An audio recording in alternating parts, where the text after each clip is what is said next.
Sinamantala ng ilang grupo ang dagsa ng mga nagsimbang gabi para mangalap ng lagda para sa panawagang tuluyang pagbuwag ng pork barrel system sa bansa. Balita hatid ni Jay Sabale.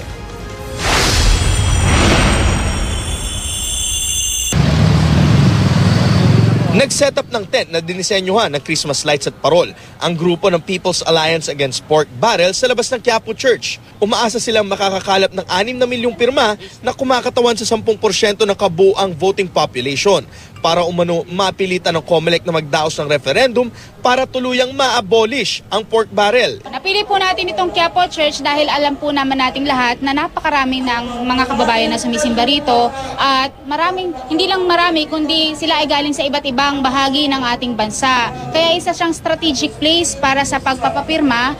May standee sila at mga flyer na naglalaman ng impormasyon ukol sa kanilang pagkilos. Nakadivide pa sa iba't ibang folder ang bawat distrito ng Luzon, Visayas at Mindanao. Si Vic Abraham Garcia, tiga Hulo-Sulu, 2 linggo pa lamang na nasa Maynila. Agad pumirma nang makita ang tent. I would say definitely pork barrel is one of the reason why there is no proper implementation of development in Sulu.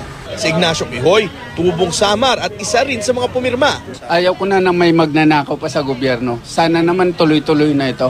Hindi lang yung umpisa lang sa puro pa display lang. Sana naman tuloy-tuloy na. Maraming naghihirap sa amin sa Samar mula pa noon.